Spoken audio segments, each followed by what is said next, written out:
this about 5 years. Currently, I am on I chair the Public Awareness and Education Committee, as well as I also am a co-facilitator with the National Children's Alliance. Being in this space for a while, I'm going to give everyone here basically what we see on a daily basis.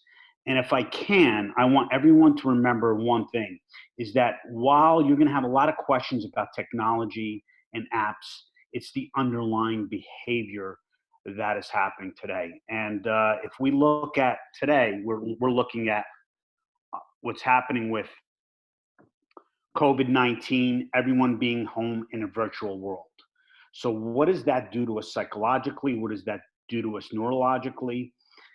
And we have found that no matter how many presentations that we do, no matter how much we plead with the public, arrests and victimizations are going up. I'll give you an example is that just in New Jersey alone, in 2015, we had 143 arrests and just over 1,000 investigations. Last year, we had 384 arrests. So the victimization of children is rising at an exponential level.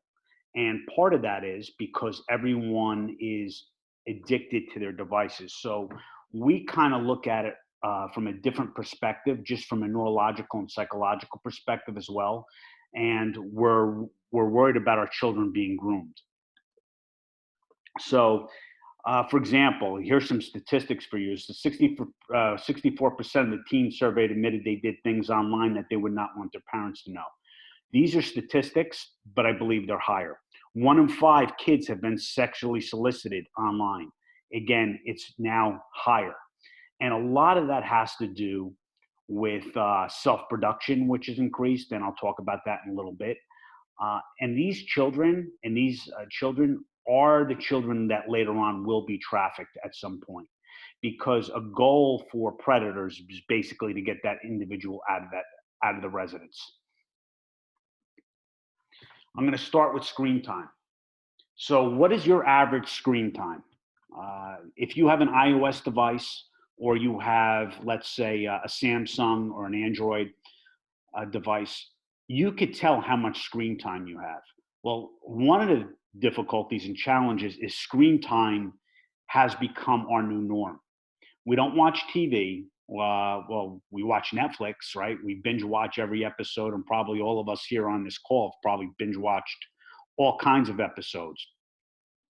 But the challenge is screen time, and that goes for our children. So the amount of screen time that they have has become problematic. Now, let's look at right now.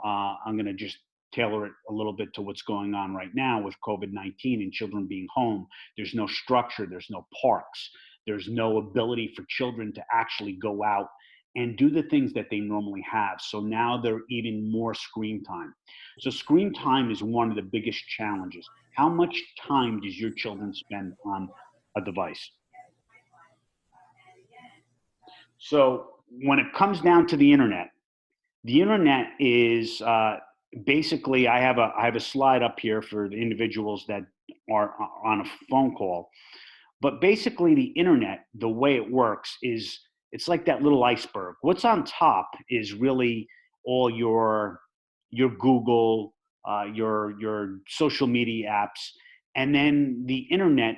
Most of it is deep dark web, where there's web pages where that aren't indexed that individuals can access, and that's where a lot of the activity is as well. So if you think about this, Google is only 5% of the internet.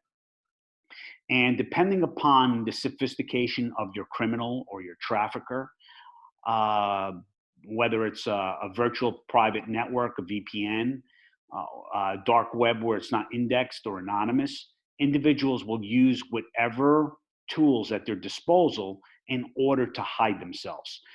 And this is what the dark web more or less is about. Where I usually start is the science of social media. All right, it's the neurochemistry in our brains. And about several years ago, I became friends with Dr. Ronald Rudin, a neuroscientist, as well as spoken to Dr. Daniel Lehman, who has the biggest brain scan database in the world right now. And what I wanted to find out is what's happening to our children. And there's a lot of instances where today is that we can't get through to them. We do internet safety after internet safety, as I was mentioning. But again, who we get are the parents there that are committed. We're getting the individuals that are looking for basically what to do and how to talk to their children, but we're not reaching so many other children and adults. So when you start with your neuroscience, you're starting with technology and its impact on grooming. One of the things we've become, we're a dopamine dependent society. And I'll explain that in a minute. We don't get serotonin and oxytocin, two other neurotransmitters. It's about likes, followers, and views. And I'm going to broach it this way. About 6 months ago, we notified an 8-year-old who is now 10 that pictures of her were on the internet. And she had said to us that she did not have enough likes. So the reason she took naked photos of herself was because she had to do something. Now, this is something that's happening more and more. I can't tell you the amount of victimization. And one of the difficulties is that today our parents, what we do is called victim shaming.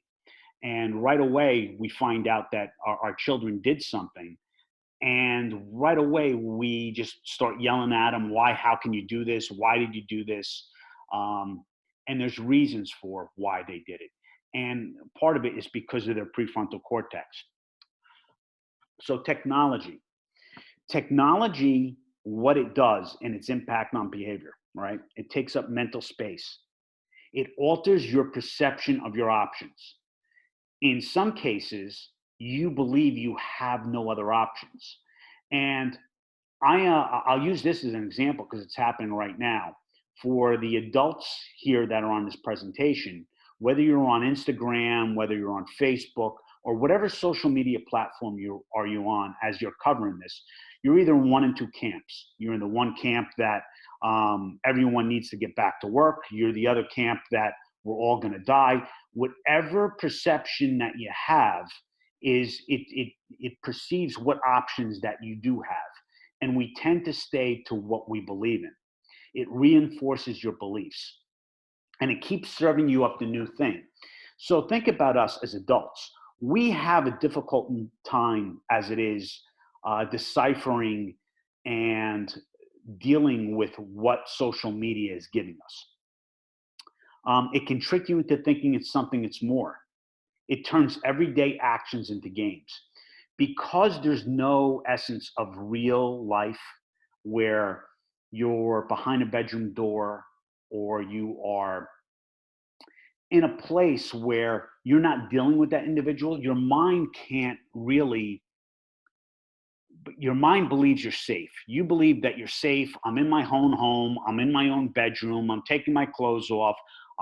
It doesn't matter. It's Omegle. These are children thinking that. But the reality is that they don't see the threat because the threat isn't right there in front of them. So why is grooming so effective? Why does it work no matter the amount of presentations given to children? Children are extremely susceptible to manipulation. And how does fantasy come reality? So I'm going to give you a thought process of your predator out there. A predator is going to groom a child. They're not going to just groom one child. They're going to groom as many children as physically possible. Now, when does fantasy come to reality? So there's there's the people that possess CSAM, which is child sexually abuse images. And then there's hands-on offenders. Now, at any given time, some of those individuals will try to go hands-on with children. So when does that fantasy become the reality? If I'm fantasizing, I'm a predator, and I'm fantasizing about 4-year-olds or 6-year-olds, when does that come to reality? It comes in reality when there's an opportunity for them to do so. and it's about social proof. So when a child is groomed, for example, is they're going to do anything to show that individual or child how they get away with it. I talk about this a little later, but Samuel Schringer was a person that was arrested in Lakewood. He had 67 victims. What he did was he got a 9-year-old uh, sexually explicit video of a 9-year-old, and then pretended to be a 9-year-old to other children between ages of 6 and 13. Social proof. If, oh, wow, this kid's doing it, then I can do it. So peer pressure is a lot different than it is when we were growing up, because you got to remember is that technology is constant. It's with us 24/7.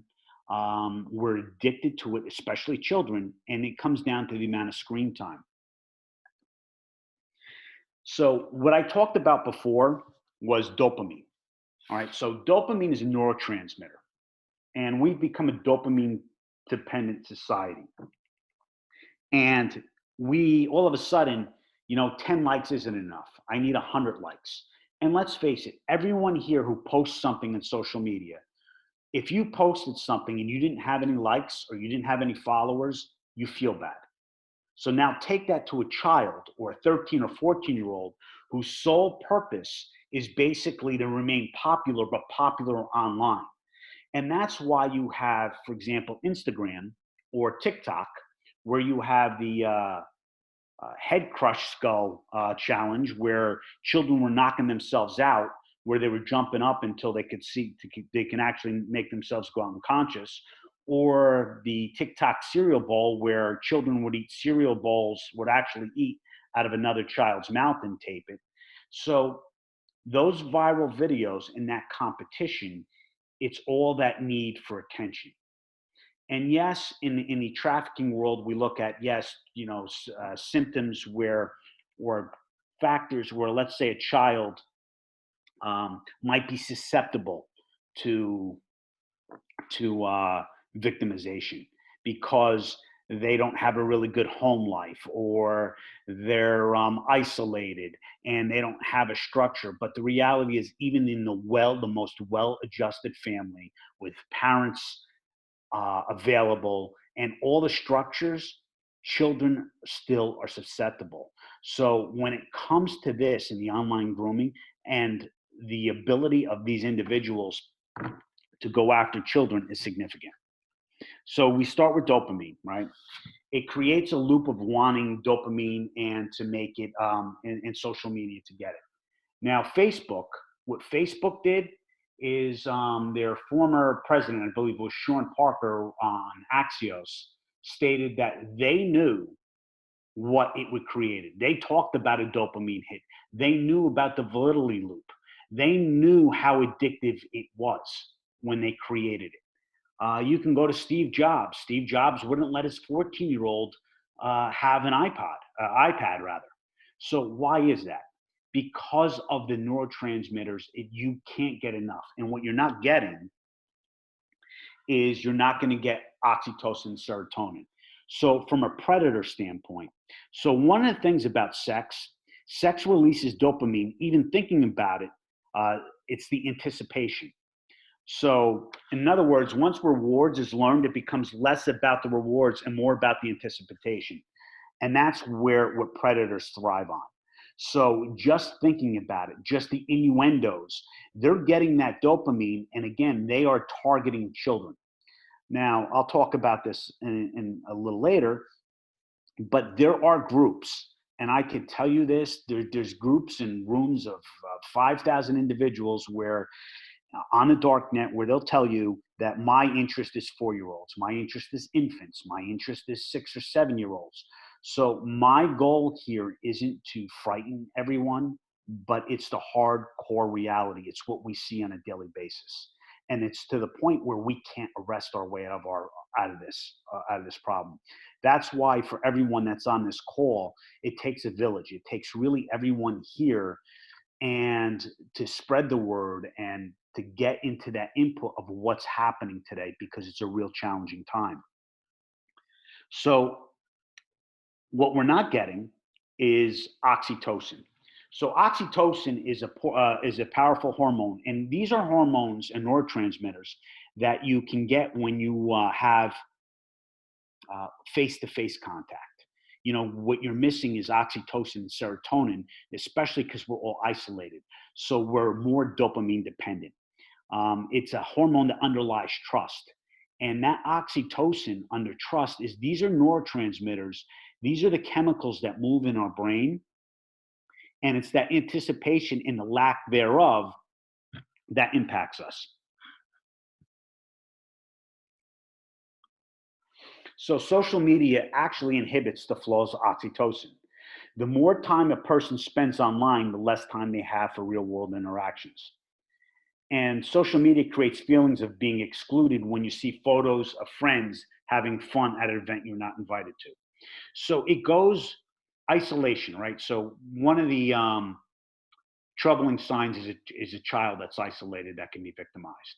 But let's say that child's in school and everyone's part of a group, a social media group, and that child is excluded. Even though that child lives in a perfectly well-adjusted family, has the mother, the father, the white picket fence, and there's a good support system, but that child's excluded from the group. Again, that's where the isolation starts. It's not where you're not that getting invited to a party or an event. It actually happens online because everyone's world is online.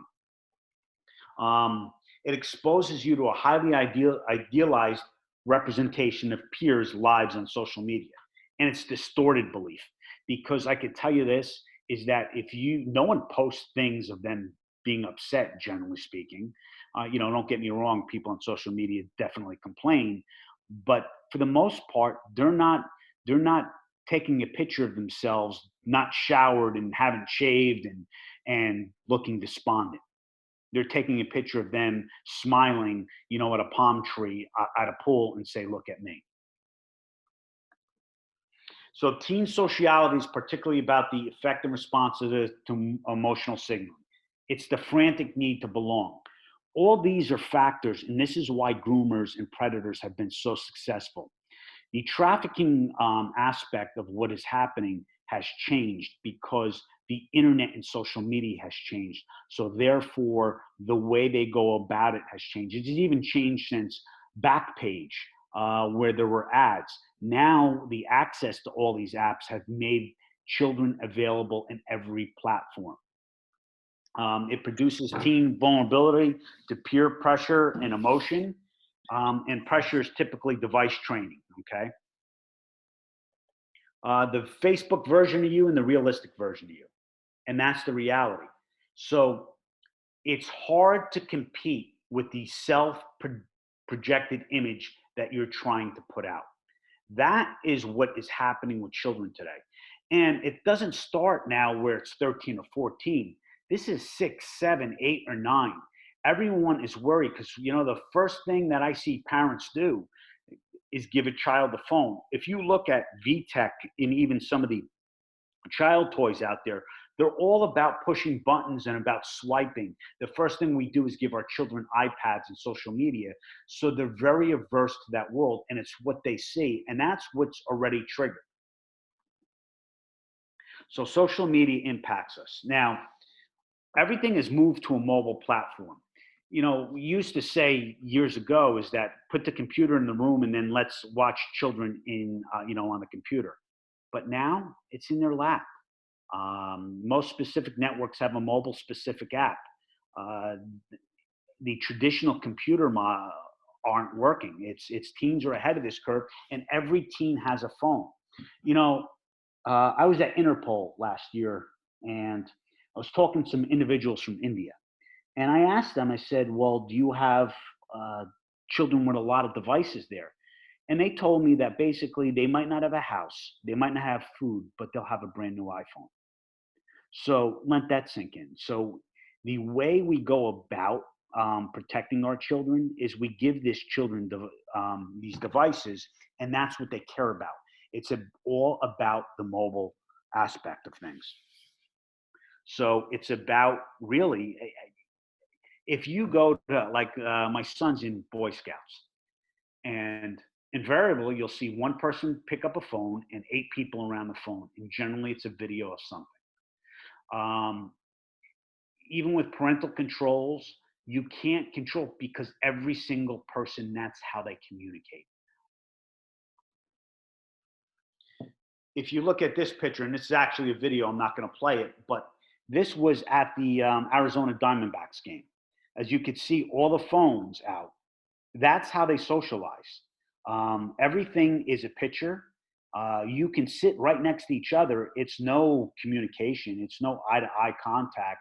It's no like touch produces oxytocin and serotonin. Now, here you'll get some serotonin because you'll have a group of people together, but they're addicted to their devices. And that's what it comes about. It's about that self image. So when you talk about poor self image and poor self esteem among children, it's enhanced 100 times, a hundredfold now with our reality of pictures.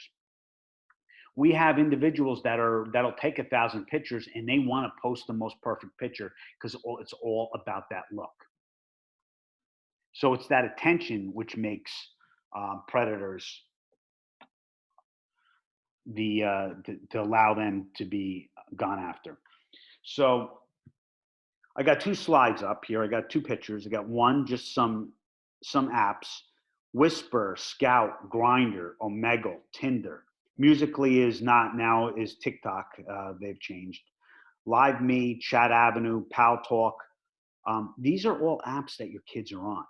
Now, Whisper and Scout are problematic because Whisper and Scout are anonymous. And matter of fact, every single one of those apps, you do not have to be tied to a specific email where it's your personal email. You can create an email, you can create an identity, you can create whatever age you want to be, every single one of them. On the right, it shows how many downloads.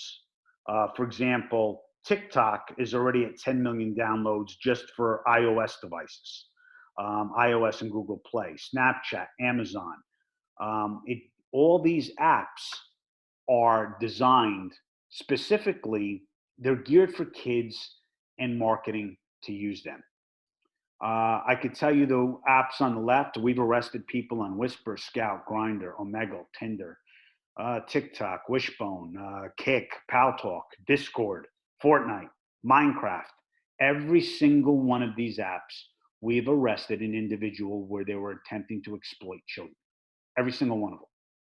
So I need people to understand it's not necessarily the app, but what the app allows.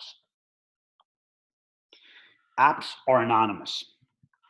They do not require age verification. They do not check identification and be created with fake names and account information.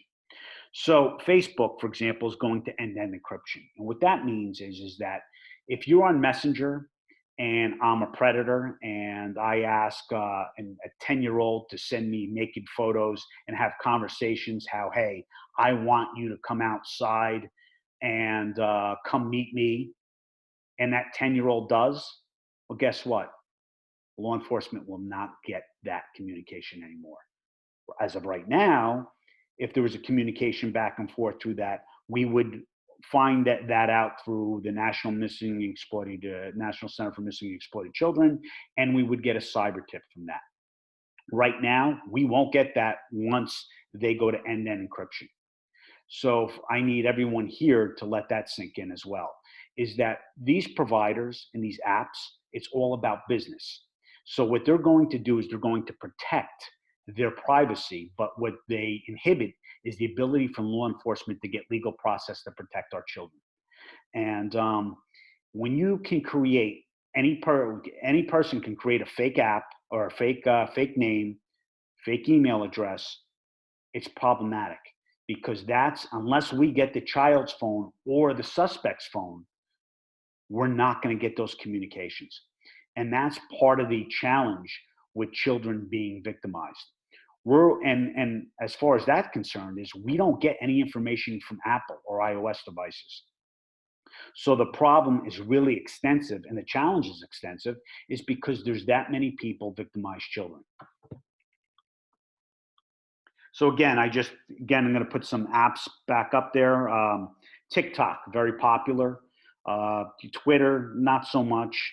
But again, we'll get cyber tips. House Party, which is down there. Whisper, Discord, Snapchat. Again, where are your children? Your children used to go to the park, and that's what you have to worry about. It's whatever platform. And the way trafficking has changed is that individuals are going to look to gain children. Two things. They're either going to look to either get children to come to them, or they're going to look to adults that have access to children. Over the course of the last year, we've had individuals within the state police actually arrest 10 individuals that sought out children from their actual parent or guardian. So I'm not going to explain exactly how we go about doing that, but the reality is that there was individuals there that were communicating with an adult to have sex with 10-year-olds. Matter of fact, the one person that was just arrested 2 months ago, basically, and it was in NewJersey.com, and it was New Jersey AG's press release, was that the individual said that the coronavirus wasn't going to stop me from having anal sex with a 10-year-old. So again, just let that sink in. Snapchat, again, I'm not going to just spend a lot of time on there, but again, that's snaps. That's where children are. The idea is children want to be private. They want their privacy protected. They don't want their parents seeing it. Whisper, which I talked about before, is an app which users are encouraged to post deep, dark, anonymous secrets. User provides the words and they are posted in a picture. Again, Whisper is another instance where we found predators looking for children. TikTok, which is very popular now, and Telegram. Telegram is Russian, TikTok is from China. So getting legal process from both makes it challenging as well. Again, where are your children? They want to be anonymous, and they're going to go where everyone else is. And while TikTok looks well, and there are a lot of benign features of it, that's where your predator is going to go. As I mentioned, Telegram, another popular app right now where, again, children are going to go to. And that's where the predators are going to go to. So Omegle. So they're random, they're anonymous, they're dangerous. Chat roulette, Chat Avenue. Omegle is the idea. It advertises talk to strangers. Now, there's a thing where they call sextortion, and this is how sometimes children get victimized too. So all of a sudden, a child, or let's say a 12-year-old, gets groomed, and they have an adult actually try to get that photo or that picture from them. Once they're able to do that, they're screenshotting the pictures and the videos.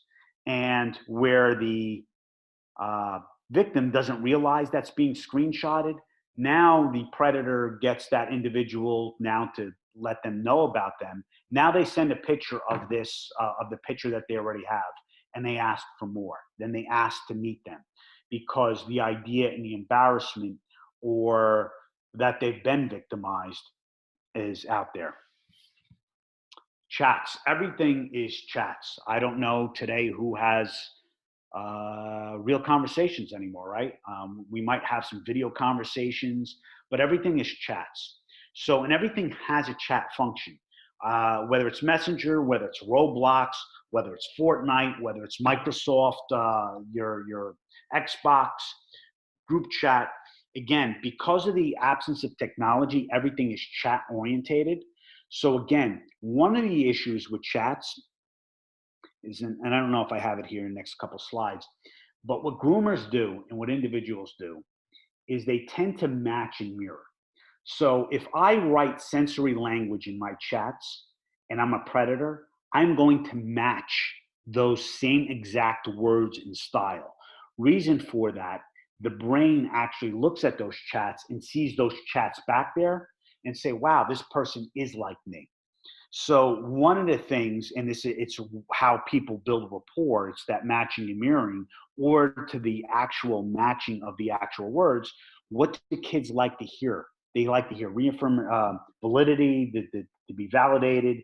They like, and anyone likes to, what does everyone talk about? Themselves, right?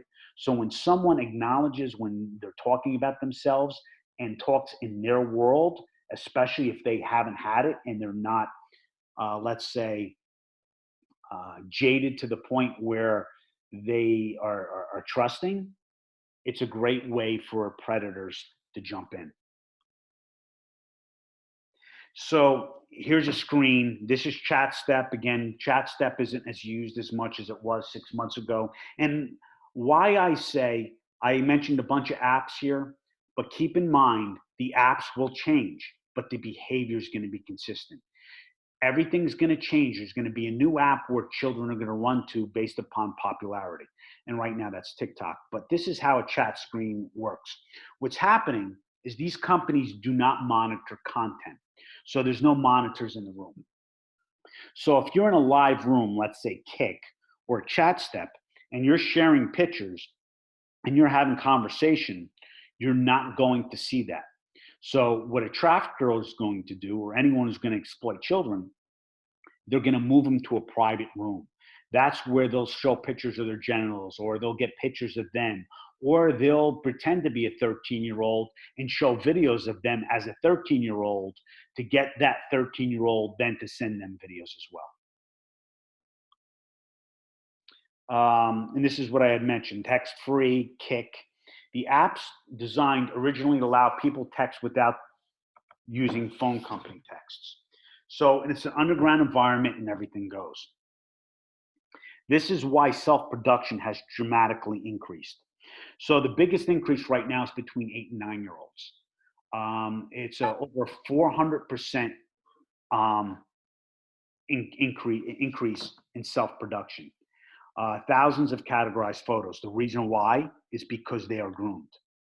And again, one of the things I want to say is there's a new term, like in the federal law and state law, a lot of the law tells us child pornography. What we're trying to do is we're trying to change the narrative on that, because in essence, it's child sexually abuse material, CSAM. And that's what's happening today, is that a lot of these videos are the abuse of children. And you can't think about trafficking in the aspect of that physical person is then sold, as much as that what happens to a child when that person, let's say in one case where an individual had an 8 and 9-year-old um, actually perform sexual acts on each other and then recorded that and then took that and then sold it.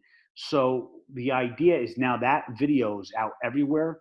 But what's happening is those 8 and 9-year-olds aren't getting the help that they need because they've been victimized. And, you know, we talk about sexual assault, but the idea is that they were sexually assaulted, but in a different type of way. And that's what's happening, where your victim now all of a sudden later on in life, you're now I'm a runaway, now I'm not well adjusted because an 8 or 9-year-old had done that at 8 or 9, and we're not seeing that. You know, we don't see that later on down the road. But the instant that that happens, or these are the children that become victimized and trafficked later on. These are the runaways later on because they've already been sexually assaulted at a young age. Live Me, again, is another type of website. Again, all these sites, anonymity, and the idea is that they can share. And again, children don't think about that. And the reason they don't think about that is because their prefrontal cortex isn't developed. So if you think about it, is that it doesn't, your prefrontal cortex and decision making, you're talking to your mid 20s. Heck, I'm in my 40s. I just started making right decisions. So we're talking about our 14-year-olds, 10-year-olds, 8-year-olds, and an underdeveloped brain with all puberty and neurochemistry. And then when they do something, we blame them. So this is where those children become victimized, and it gives them the ability to be even victimized more. Live streaming, right? So everything's live streaming nowadays, and this is where Live Me, Twitch, again, everything is, that's the social envelope. We're all on Zoom today. We're doing this for an educational purposes.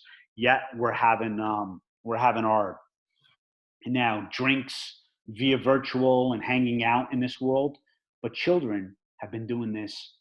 This is how they socialize. Omegle, I mentioned before. Again, if you look at it, talk to strangers. Hey, I'm 24. Again, people don't think about it and children don't think about it on the other side.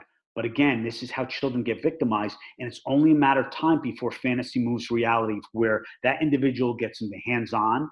And it's all about opportunity. Cam Random, chat roulette. What I was mentioning before, individual arrested in Lakewood, 67 victims in the US ages between 6 and 13 in 1 year. So the children performed sex acts on camera. In 2 cases were groomed to have their siblings participate. So, and this guy posed as an 11-year-old girl. 67 victims, all right, throughout the US. And if this individual could have met up with those 67, any of those 67, he would have. So that individual then becomes trafficked. That individual then becomes sold. That individual now has all kinds of challenges from the assault and traumatized. That is what this breeds. Just taking a look at, some individuals here. The main guy there, he was arrested for, George Castillo was arrested for paying for an 8-year-old to fly to California so him and his girlfriend can have sex with him. That individual admitted to having sex with 5 other children. So again, that's your trafficking victim. He actually paid money to have a child brought to him from New Jersey. So this is where the phone is. Joseph Donahue on the right. He was in Indiana. He was arrested for paying to have sex with a 10-year-old and had the 10-year-old brought to him to Indiana. So again, pedophiles spend more time with children than adults. Here's some just red flags. Is they express interest in the same things your child likes. They want to help your child out, and they're overly affectionate. Now, these are things that when they're hands-on, you got to remember, everything is virtual today. So Kik, a lot of these individuals and these predators would talk to us and or talk to children, and they'd migrate it to Kik because Kik wasn't monitoring content. Again, they're going to look to anonymous apps where they can hide and then try to go after them. So we talk about online games. Fortnite, for example. Fortnite, we've arrested individuals on Fortnite. You have 48-year-olds or 40-year-olds playing with 12-year-olds. And we think, okay, who cares? They're playing a game together. But think about this. If you were at a park and your kid was playing t-ball, you find it kind of odd that an adult was playing t-ball with them too? So again, because we don't see them, we don't see the predators. Again, Fortnite, very popular. And this is how they're going to groom. They're not going to give them money. What they're going to do is, I think Deadpool's the new big skin or the big new uniform, what they call. Or I'm going to give you virtual V-Bucks. So the idea in these games that are popular and all the kids want to have the most popular thing, again, it's about popularity, because if I have the good uniform and all the good stuff in Fortnite, then I'm popular within my friends. So if I know that this kid doesn't have it and I'm trying to groom him, I'm going to send that. Parents will never know. Minecraft has now had a resurgence because all these games ebbs and flows. Minecraft was big, then Fortnite, then Minecraft developers added a lot more to the game. And again, that's where the popularity wanes and moves. That's where predators are going to go. Discord. Discord is a big chat app where people will actually spend time chatting with children. Some dating and hookup sites: Tinder, Meet Me, Grinder. What happens here is that you have children that might be 10 or 11 who are curious, again, because being curious, so they might put in that they're 18. Then you're going to have adults that are in there saying that they're younger. Again, even these sites are sites where they will, if they can, there's individuals on these sites. The idea is they're hookups, and they don't care what the age is. And a lot of the operations that we've put like, hey, I'm 13, and the suspect on the other end of the phone says, I don't care how old you are. So when we talk about the dark web, and these are some actual pictures from the dark web. There's all these links. Anything goes there. So basically, what just think of Tor, the dark web is it's anonymous. The primary difference between the clear net and the dark net is the ability to be anonymous. When you're on the clear net, it's difficult to be truly anonymous. If your device's IP addresses and MAC addresses aren't hidden, then you can be identifiable. The clear net is basically the whole internet and Google, and then everything else, Tor. Basically, the dark net is an ability to remain anonymous. What it does is it uses multiple computers from around the world to hide your identity. So just keep it there. For example, if you want information, it'll go through 3 different computers or 4 different, what they call nodes, exit nodes, and I'm not going to get into the technical aspects of it. But what will happen is that they'll use different computers around the world with different IP addresses to hide where they are. The idea is to be anonymous. And you can go to Google Play, you can download it. Again, it's a browser just to be anonymous. You can go to your iOS. Here's a screenshot of Tor. It's very easy to download. All you have to do is go to Google, put Tor in there, and download the browser, and you can browse anonymously. There's different, what they call the onion, because there's a lot of layers to it. There's these dark net markets where if you wanted to buy drugs, guns, or whatever. And what happens is these markets pop up, they'll move. Basically, they're not indexed, meaning that they're not easily searched where you can put in, let's say, uh, New York Giants, and a whole bunch of articles show up on New York Giants. Here you have to search differently. But the idea, they're hidden services. But there's a lot of marketplaces, which I don't put a photo up here, that do nothing but sell child pornography.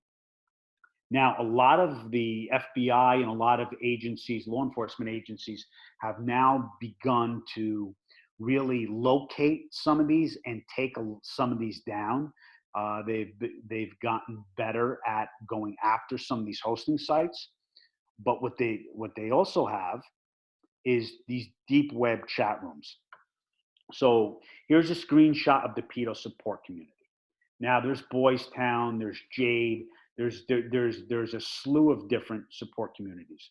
On this community, um, you have to get, let's say, your membership supported. You have to say what your sexual experience with children is, what you prefer. There's a whole application process. And in this group alone, this one here, there's 5,000 people. And those 5,000 people, they talk about, hey, am I interested in 4-year-olds? This is how not to get caught. This is how to groom a child. So what they do is share intelligence. They share the news articles of the arrests that we do. It's a community designed to specifically target children, how to get children out of the house. What do you do when you have them? How to not get caught by law enforcement. So these communities on Tor and the Darknet specifically, these individuals are your people that you're kind of looking at. So, just a couple case studies here that I just want to mention is, like I was saying, that one of the individual arrests that we just had was a member of this community. Um, he believed that 9 and 10-year-olds can consent to sex, and he paid $1,000 to have sex with this fictitious 10-year-old. And if we would have brought him the 10-year-old, he would have did that. But again, you will, from a trafficking aspect, he flew from California to New Jersey to have sex with this 10-year-old. Um, he flew first class. In another case, a suspect paid a UC and his fictitious 10-year-old to fly out to California, where I mentioned that before. And another individual told us that he was going to kidnap an 8-year-old if we didn't arrest him to have sex with. So again, here's a serial predator. So this is what you're talking about in a lot of these cases. So my email I left up there. Again, if anyone has questions, my email is LPP Lima Papa Papa 5390 at gw.njsp.org. Again, this is just a short presentation into what's happening, but from a trafficking aspect, all the individuals that are exploited are children, and these are the children that are being trafficked as well, because it's different. It's a different way from Backpage. It's that they're using the apps and they're using Tor to communicate to both adults and children in order to get them to travel to have sex with them. So with that, I will start taking some questions. Thank you very much, John. So we've had one question, I think it's very a timely question, which is, has there been an uptick in this kind of activity of the exploitation of children during the COVID crisis? Yes.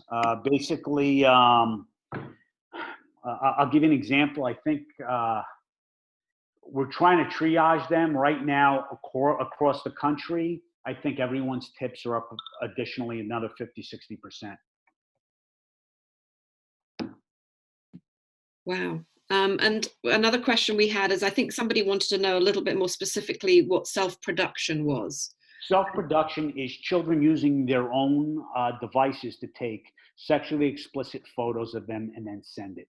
So that's what we're having. So you have 8 or 9-year-olds, 6, 7, 8 year 9-year-olds going into the bathroom, taking photos of themselves, doing sexual acts on themselves, and then sending it.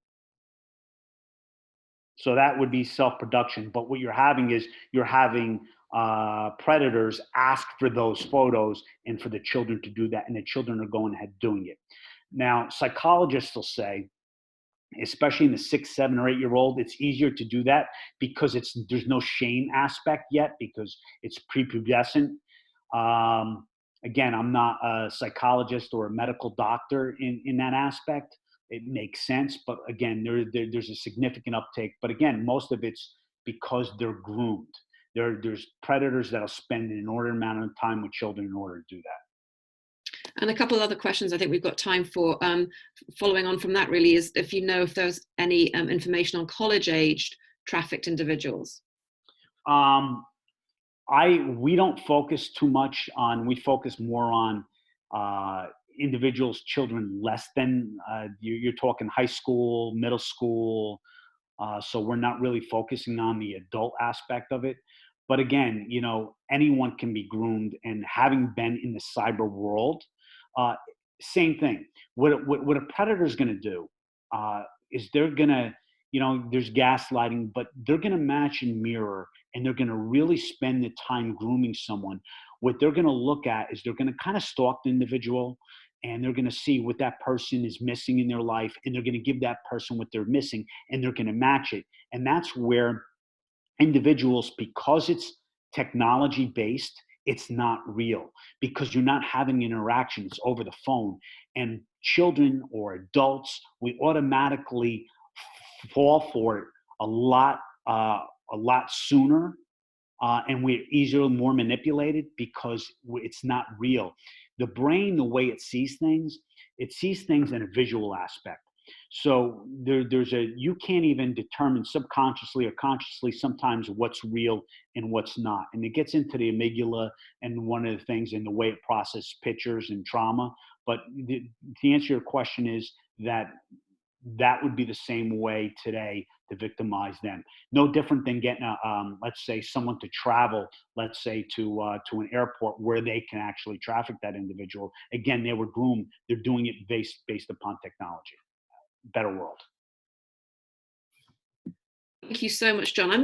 There's a lot of questions coming in. And so what I'd like to do is to John, for you to take time just to look through some of those questions.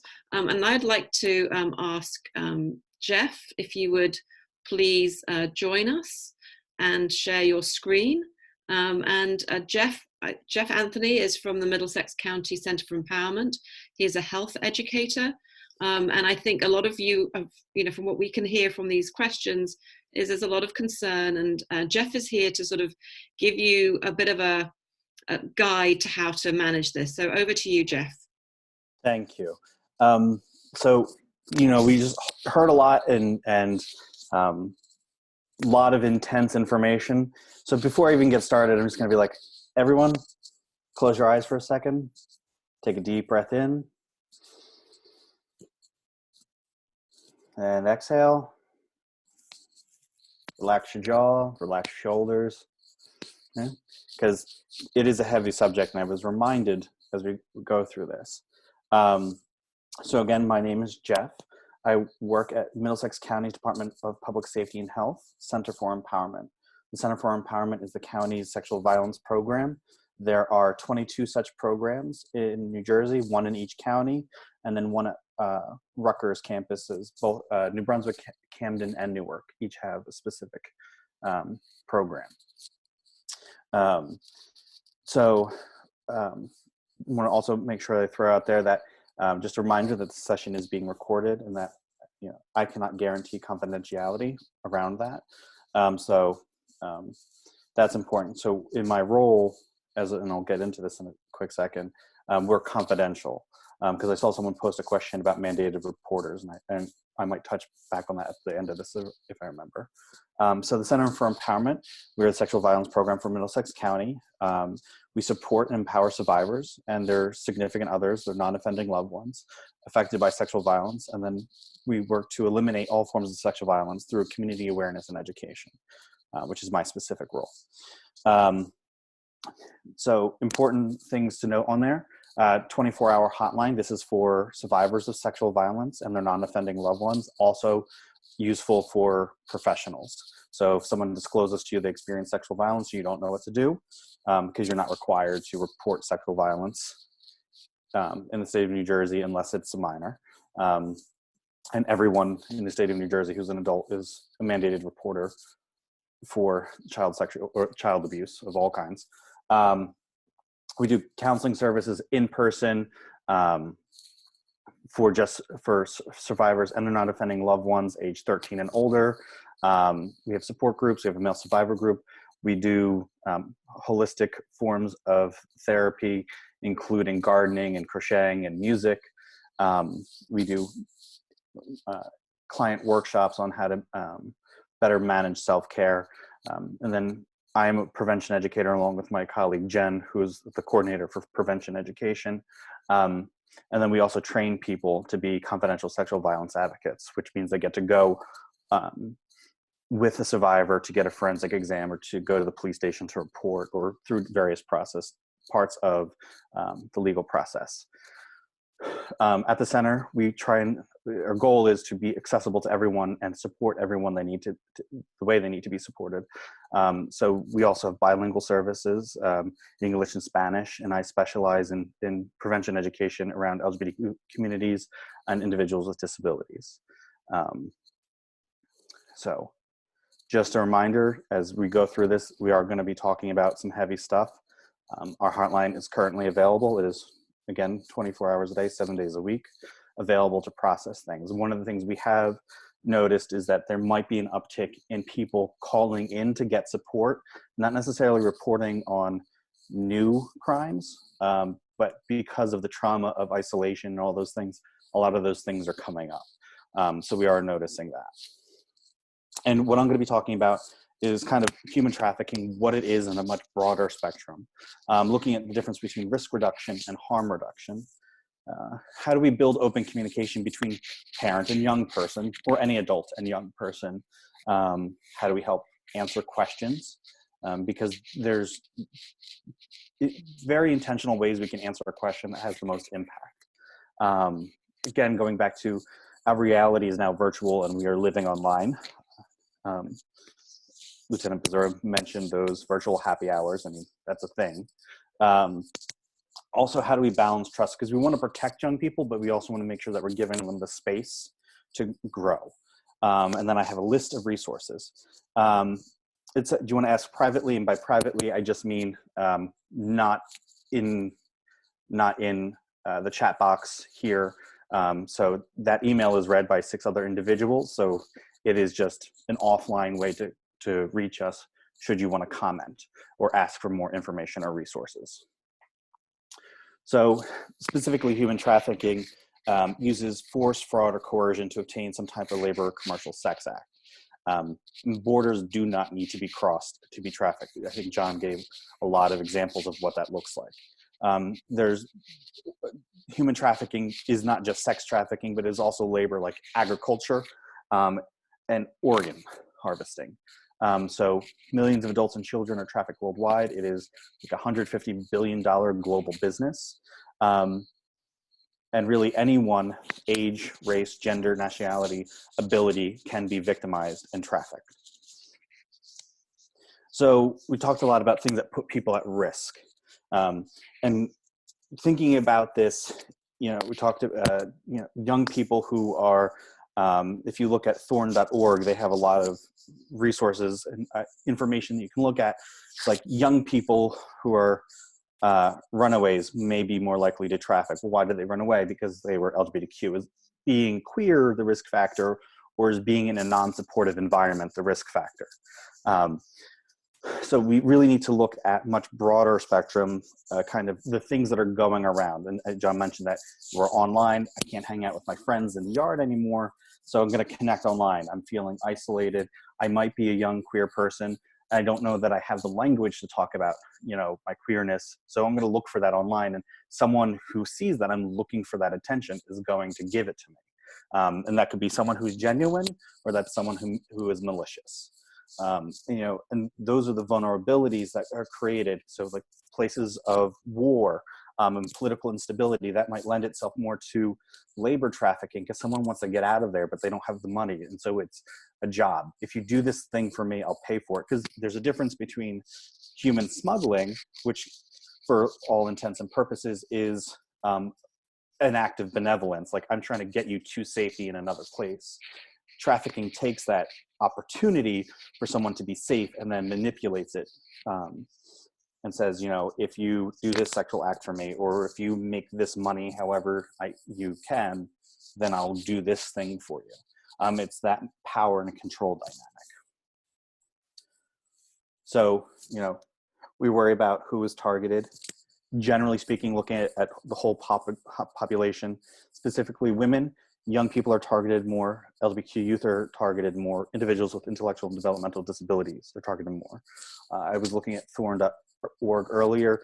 Also, there's a higher correlation between young people in social services and being trafficked than people not in that. And I would argue that that correlation is more about them experiencing trauma and needing better trauma support than being under like DCF's care, for example. That isn't necessarily going to be the thing that puts them at risk.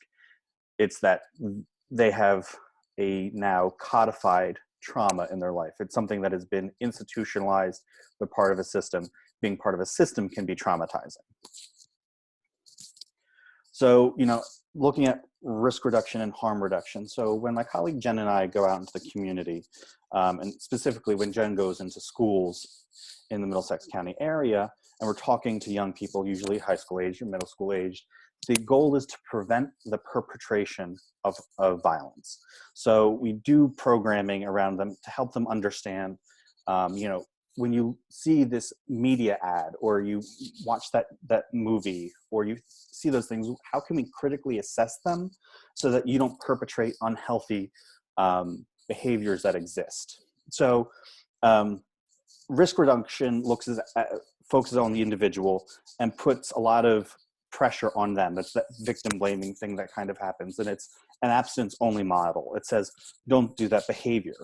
And then it also doesn't tell anyone how to navigate around that. Because if the behavior for the young queer individual is that I want to connect to people or I'm going to self-harm, It doesn't tell that young person how to navigate that very complicated situation. Harm reduction is much more what's going on in the whole system. It's like a public health social work model.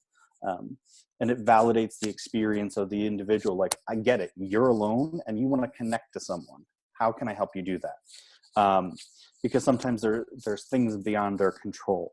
You know, that young person who ends up in foster care system or something like that, how are they getting the other support, that emotional healing support that they might need or want? Because it's really asking, like, if you're going to do the thing, how do I get you to do this thing more safely? It's really that harm reduction kind of idea. The same way like New Jersey has the 911 lifeline legislation. People, you might be underage and drinking, but if you need medical attention, the medical attention is much more important, and it encourages young people to get the medical attention. And why do I bring this up when we're talking about human trafficking? This webinar is not going to really address the people that are already perpetrating violence out there. This is how it's kind of somewhere between risk reduction and harm reduction, where how do we build the skills within ourselves, the parents we interact with, the other adults that interact with young people, and the young people, how to critically examine what we're doing. Because people can be really cruel and mean in person, and they are just that much better at it in a virtual reality. So really, how do we examine and be critical of the people we want to be friends, which I think is a good skill to have regardless of like global pandemic or looking at human trafficking. How do we create a much broader spectrum way to create a sense of self-worth, autonomy, boundaries, the ability to say no? And so hopefully Emma's going to work for me. But, you know, communication is a protective factor. So if we're looking at, you know, we're parents or we have young people in our lives and we want to make them feel more welcome. I'm not a parent. And I know that that limits my experience because I have no idea what it might feel like for a parent out there going through, especially what they're going through right now. You know, I can think of people that are supervisors doing their job the best they can, still essential employees, still having to go into the office, still having to homeschool children, manage all those things. That's got to be overwhelming. You know, and, you know, some people may not have that issue and they're rocking it, and that's awesome. But I think we can all go back to a point in our lives where we may have said something like, oh crap, if my parents find out, they're going to kill me. I think that's something we can all relate to. And my goal is often to get, specifically when I'm working with young people, but also adults, is how do we switch that to, I need to tell my parents because I need help. That's the goal, is how do we shift that? And that really has to look at what is the established relationship? How do we feel about each other? What kind of trust exists? Because especially if you have a young person that has part of their identity that they may not feel comfortable sharing yet, or they don't have the language for, they may not want to communicate those things because they might be afraid. And so part of this is also recognizing, yes, it is actually very much about the young person's experience and far less about the parent's experience. Jeff, can I just interrupt you just for a second? Absolutely. We've got some noise on the this. I don't know whether there's something touching your mic because it looks like everybody else's mics are muted. It might be on my shirt. So if we can get that, I think it's distracting people from your message. So just wanted to thank you. Thanks, everybody. I apologize. And so going back, trying to really build that want for open communication. Oh, there we go. Thank you, Emma. So what does that look like? A lot of it is about decision-making skills. As John mentioned, you know, psychological, physiological development is not yet complete in young people. So we have plenty of time to help them learn these skills, how to do them. Because it's not just helping them, you know, when they're 8 and 9, this is a lifelong skill that we're developing. And, you know, even for me, still learning how to do this on both being a positive decision maker and receiving that feedback from people. It is a constant process. So, you know, use teachable moments when they pop up. You know, you can be like, hey, Jeff, I saw you did that thing. I don't know how I feel about that. Or, hey, Jeff, your microphone seems to be rubbing on your shirt. Do you mind stopping that? So those are kind of teachable moments where you can have an option to change an attitude or change a behavior. You also want to be approachable. So that's a lot of different dimensions to what being approachable looks like. Physically relaxed as much as possible. Relaxed face, relaxed language, knowing that you'll be able to get an answer from someone. Avoid making assumptions. Someone might come to you and ask a question, and you might have more knowledge than they do, and so your first response is, why don't you know this? Or why are you asking this? Are you asking this because you're doing something that you shouldn't be doing? A young person may have heard it from someone and just doesn't know. So, being honest with that. Address myths and misinformation without making someone feel bad about it, because if it's gonna reinforce, if they feel bad asking you a question about information, then they're gonna ask you for less information. For the same reason we avoid preaching and lecturing. You gotta look at the experience from what the child is seeing, not yourself. And you might have an experience that's really relatable and might be the only way you know how to process the information, and that's okay. And that's about your experience with it. But if you wanted to bring it up to the young person or someone else, it's like, hey, I kind of went through this thing. Can I tell you about my experience? Just own it as your experience. It's okay to feel embarrassed. I think too often we are pressed to feel like we know what we're talking about all the time, especially parents now who are also trying to do their job, pay the bills, be a math teacher, be an English teacher, all those things. There might be questions in there that they don't know the answer to for a lot of different reasons. And it's okay not to know the answer. And so, look up the answer together later. Depending on the question and the time of day, and you're on your afternoon conference call, you might not need to address that right now. Ask them, can I come back to it later? Know your limits. Because we talked about a lot of things that are out there on the web. There's a lot of great things out there, and there's an equal amount of not so great things. I don't want you to be stressed out about the internet always being this scary place that you're going to. Because if you're always having that tension, it's going to impact the other parts of your life. So recognize your limits. Know when to answer questions. Know when to ask to put them aside. Be realistic in success.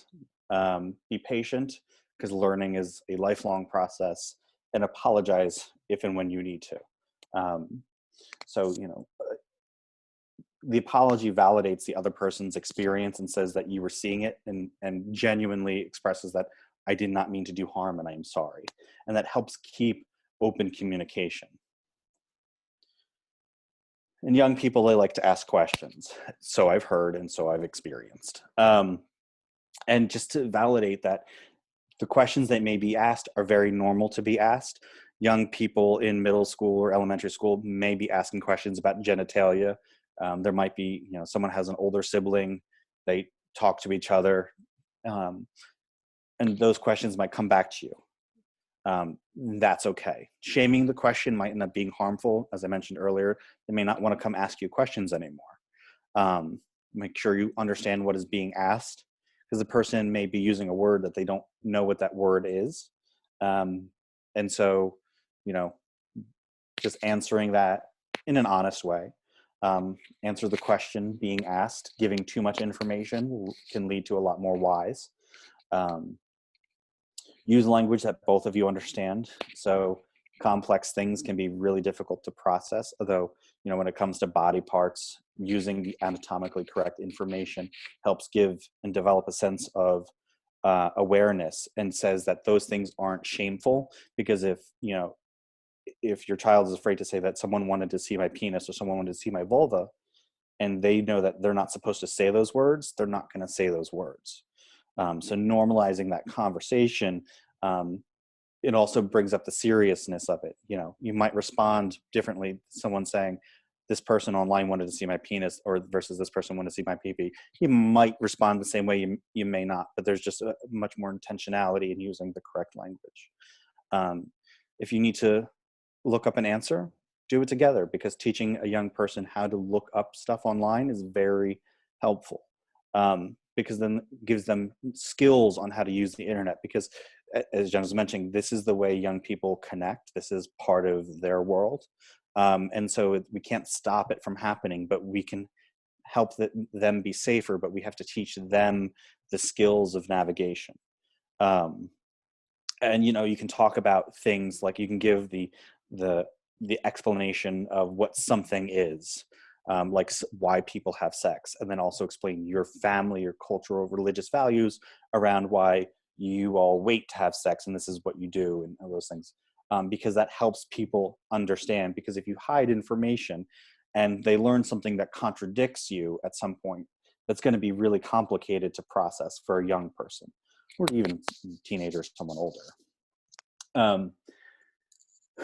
What's online makes a difference, and how we look it up, as I was mentioning. So these are kind of questions for you to process, and you can answer if you want in the chat box, but it's important to look at how we are using the internet online in our own individual lives, so we can better communicate what it is we do, why we do it, what we're looking for. And you have rules for how screen time is used. You know, 30 minutes for Facebook, an hour for a game, 2 hours for a movie, you know, those things, and talk about why those things exist. You know, talk about friends or meeting people online on the internet. And I gave the example of a young person who identifies as LGBTQ in some way and doesn't know how to feel connected in a very small town or in a conservative family. Online might be that safe place for them, where they can showcase their identity as they want their identity seen. And that's really important to understand, that online friends can be real friends. And that's why it's about building the skills on how to be critical of, like, the information you look at online, be critical of the people you talk to online, also be critical of the people you talk to in person. But, you know, the idea, because, you know, don't talk to strangers isn't useful, because I have a hotline that's an anonymous, confidential hotline, and ultimately someone who needs a resource is calling a stranger to ask for help. So it's not safe to say that all strangers are bad, or strangers are scary, or you can't trust anyone. You know, it's how do you be aware and critical and manage your self-care needs with everything else that's going on in that moment. And it's really important to talk about what's great on the internet, and what isn't so great about the internet, because there's a lot of scary things out there, and it's not particularly easy to stumble into, like a Tor web, like a dark web page. It's not particularly easy to do that. And you know, they exist, but there's so many layers to those things. It's more about the people that are already there that are manipulating it. So like, you have the breadth of all wisdom and knowledge available, so long as it's cited on Wikipedia. You know, there's other resources out there, but like memes and other wonderful things for communication are there, and learning how to communicate with people safely and healthily and with consent.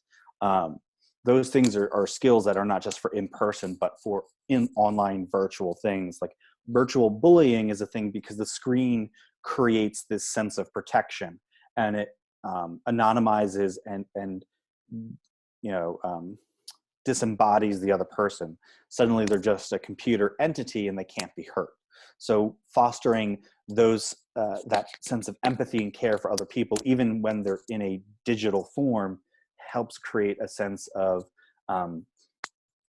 self-awareness that is a protective factor against someone who might perpetrate on them. So, you know, looking at, you see your kid has Grindr on his phone. For those of you who don't know, Grindr is specifically for geared towards gay men, and it is about hooking up. So that's going to say a few things. Like if you're young, like, well, if your 18 or older son has it on there, it's going to tell you something. If your 17 or younger child has it on there, it's going to tell you something as well. And how do you navigate those things? And so, because you can fake your age on that, and you can use a fake or not a fake email, but a decoy email. What are you seeing? What are you going to ask for? Do you go through the phone, or do you have a conversation about them?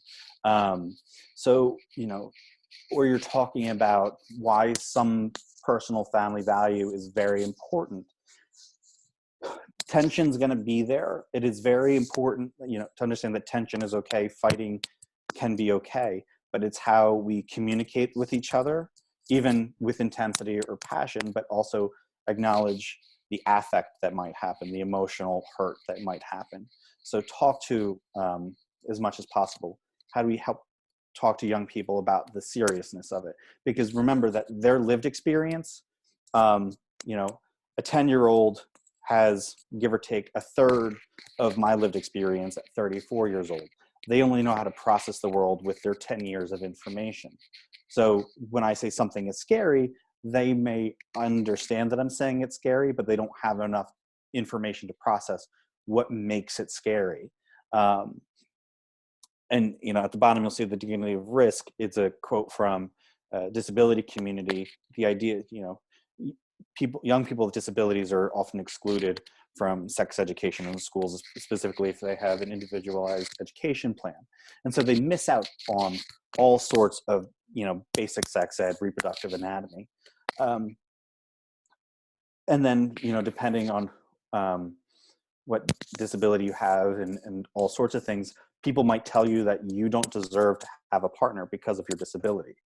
And you grow up believing that creates that vulnerability that someone is going to use to groom, like, oh, you've never had a boyfriend and you really want to have a boyfriend? I'll be your boyfriend if you do this for me. And that happens, but also, like, that doesn't mean never let that person have a partner. You have to learn at some point. You have to have the chance to have the experience, to have the failure. And hopefully it is just, and hopefully is a weird way to say this, it's just a bad relationship that just doesn't work because it breaks up because you don't have anything in common and nothing more severe that it could be. But you want to talk to your young person about why, if you have to go do something, why you did it. So like adults, people 18 or older are mandated reporters for child abuse. That young person might come to you, and I've done this as for the county as a confidential sexual violence advocate. A young person under the age of 18 calls, and they start to disclose those things, and I have to let them know, like, again, this is confidential, but if you're under 18, I have to report. And so, someone might just want to talk about something, and it puts, if you're the one being disclosed to, it puts you in a hard place because you're required to do this reporting process that can be very traumatizing and scary. So acknowledging those things are very important. Healing feelings is important because it allows that communication to go back and forth, which is what we really need is open communication, early learning of body parts, behavior, puberty, all those things before it happened, because it builds a protective factor. Jeff, I'm sorry to interrupt you again, but I think your shirt's again falling on your mic. Sorry. No, thank you. Let's do this then. So, as I mentioned, heavy topic. And if, we look at parents, we're asking them to now work and be teachers and be social workers and do all these things. Self-care is incredibly important and much harder to come by these days. We're isolated, individually or with family, and there's struggles with both of those things. And, how are we taking care of ourselves? Because if we're burning ourselves out, we're not going to be able to support other people. So some final thoughts is that a sense of connection to family, friends, and community can protect against feeling isolated. And that feeling of isolation is something that a predator uses to groom. Same way, feeling valued and validated, like you belong somewhere, makes a difference in the lives of everyone. We all, that's that likes, comments thing. That's, you know, there's ways to do that are healthy and nurturing and fulfilling. You know, you reach out, you text someone and say, hope you're having a great day. Or you check in, you like it when other people check in on you. Those are good, healthy ways to have that validation, because it's hard if you only know a social media presence and your values determined by likes. There's other aspects of that. It's not just trafficking, but other depression can happen. Another final thought, as I mentioned, predators use someone's isolation and loneliness to target them, and they will lure them in with that sense of being wanted and valued. So, you know, some people might think it's the stranger or the scary person. Often it's going to be the person that wants to be your best friend, and just is very awkward about it, or too good about it. And then final thought is that, you know, going back, feeling supported and respected, having that sense of community is all incredibly important for young people and throughout the lifespan. It reduces the risk for different types of violence and abuse, including trafficking. So other forms of interpersonal violence, depression and suicidality, anxiety. It helps address all of those things. So, you know, when we're looking at this whole picture, it's not just protecting against this one thing. Addressing this part, this holistic sense of the young person, and giving them the skills to navigate the world around them is going to protect them in so many other ways from so many other things, and reduce the violence that happens in the future. So as I said, I have tons of resources. These are largely your young person sex ed kind of material. A lot of these are virtually, or like Kindle books and things. I tried to make sure that there weren't things that needed to be shipped from Amazon. There's webinars. There's a lot of different ways to talk to young people that also meet the values. There's resources, and if you email me, I can give other resources. But really, it's about communication skills and giving young people the language to talk about the problems they're having, and then believing them when they tell us. And I can send this back out again afterwards. And again, this is us, Middlesex County Department of Public Safety and Health Center for Empowerment. Our hotline open 24/7, and our office hours, we are open, is 8:30 a.m. to 4 p.m. and then our email address as well. Thank you. Jeff, thank you so very much. That was incredible.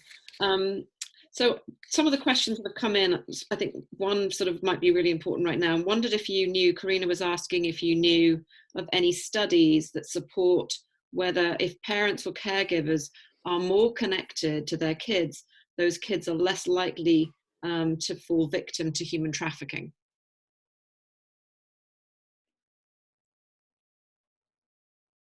I missed. So part of that registered with me, part of that didn't. Would you mind repeating that? I apologize. Yeah, sure. So the question is, if you know of any studies, or even just from your own experience, I guess, as well, are there studies or anything that supports that whether parents and caregivers, if they're more connected to their kids emotionally or whatever, does that make them less likely to fall victim to human trafficking or other types of exploitation? You know, I don't know of any study around that specifically. Because I think one of the things we tend to look at when we're studying is adverse effects versus positive effects. Because the one study that comes to mind is from Kaiser Permanente and, I forget the other one. I think it was a university, but it was an adverse childhood events study that shows the correlation between adverse childhood events or bad things happening to children and other risk factors increasing. So experiencing violence, having depression, anxiety, and the more bad things a child experiences, the greater the correlational ratio to experiencing other forms of violence later in life happen. Okay, I'm leaving, or I'm just turning it down. Just to make sure everybody, It's an hour and a half. you can stay on mute, everybody, that would be great. So the next question, I want to actually throw this out to both Jeff and to John, because it's something that the three of us had discussed this prior to this presentation, but there had been a lot of questions about that before. And it was about parental monitoring. People wanted to know, you know, what types of parental monitoring they should be looking for. And, you know, we'd had a great conversation. So I don't know who wants to start, but maybe Jeff, do you want to start, and then John can pitch in afterwards? Certainly. So my answer to that is I am not a proponent of parental monitoring in terms of using software or any of those other things, because I think that, you know, if a young person catches on that you're trying to look for their information, they're just going to go back and forth and hide it, and they're going to trust you less. And so the goal that I try to get to is to build the trust where they're going to want to talk to you about some things. And then also having the monitoring would be like, hey, how's your day going? Or I saw this pop up. Can you tell me a little bit about that? And, you know, also acknowledging that a young person is entitled to having some secrets, like, you know, that they get that respect, and helping them learn about what it means to have a secret, who you share a secret with, and building trust and establishing those relationships is a better way to address and prevent being abused than monitoring software or things like that. And to echo what Jeff said is that I'm the same way. I think it really boils down to communication. Look, children are very savvy when it comes to that. So the minute I put in, for example, I put screen time to limit my son's screen time, and then I noticed he was on it a little bit longer, and he already beat it. So I mean, the point is having those communications with him, and I had that communication with him before I put it on his device. Look, in some instances, in order to protect your children, that's fine. If you want to use those apps in a way where you have that conversation with them to begin with, then that would be appropriate, because I'm thinking that you already know that, and it just helps govern it, and there's teachable moments. But for the most part, it's communication. The minute you go to that behind their back, they will find a different way or a different phone. And let's say you can go to a store and buy a smartphone for whatever dollars, a burner, and so then you're not going to have access to that. So it comes down to communication. Thanks so much. And I think that's something that, you know, I certainly as a parent was told back in the day, you know, we should be getting these types of devices. And of course, when it comes to kids on phones, it's just not the same way as when kids were on computers. So it's difficult, but I think it's really important that we share in our communities, that we're looking to learn good skills with our children and with the community's children, if you like, everybody's children, so that they feel safe and they feel supported. If they do need to come to you, something didn't go right, they do feel, you know, maybe in the situation of sextortion, they need to be able to share with somebody, and that means open communication. So very important. I had another question from Melissa. Is it, and I'll start this with John, maybe John can start, and if Jeff, you've got something to share. Is it often family members or family friends who are the predators? In this estimation, no. Generally, with sexual abuse, generally it's a child usually knows the person. But in this case, all the people that we've arrested in the instance in ICAC, as far as the exploitation, they did not know the individual. So especially the hands-on offenders, they met online. So, and I think that's where things are moving to, because again, online is a different component. Don't get me wrong. In instances of a church where you trust people, your children are more likely to be victims from someone you trust, a family member. But in the online world, it's not happening as much as it is today. Thank you. I think we've more or less, unless I'm missing questions, please do feel free, everybody, to add in your questions here. At this point, I'm just going to ask, if you would just, rather than raise, I think somebody raises a hand, but if you could place your question in the chat box, that would be helpful. But I'd like to go to Jeff, and Jeff, again, if you would, if you've got any information about family, familial trafficking or familial abuse, please share that. But what I also wanted to get is last thoughts. So you've shared your last thoughts, but I really want to sort of pull together everything we've learned today. So Jeff, I'm going to start with you, and then if anyone's got any final questions, we'll catch those afterwards. Yes, absolutely. I think John's points were on point. I can't speak to who the predators are in human trafficking, and I would suspect that it would be more likely the stranger than the person they know. But and that's just for online. In person, the sexual violence often is someone they know, and so this crosses some of those lines because it can look a lot of different ways and be a lot of different things, and sometimes it's both, and sometimes it's one or the other. So I can't speak to that any more clearly than John did. But my final thoughts are really, we don't need to be afraid of the internet because we have the tools and the resources to navigate that and help young people navigate that. And really by shifting towards providing like a multi-level prevention strategy with young people, with parents, with professional adults and adults, we can shift who is perpetrating, because the perpetration does happen very locally. It doesn't have to happen across borders or across IP addresses. Thank you. And John, do you have some final thoughts? Just a final thought is, like, I went over a lot today in a short amount of time, but the reality is there are communities on the darknet and Tor that specifically target children. I would say, and I gave this quote to the New York Times, there's 9 million people in the state of New Jersey. There could be anywhere from 200 to 400,000 offenders just from a possession standpoint of pedophilia, but are actively looking to have sex with children. And today, it's not the 16-year-old as much as we see at 8, 9, and 10.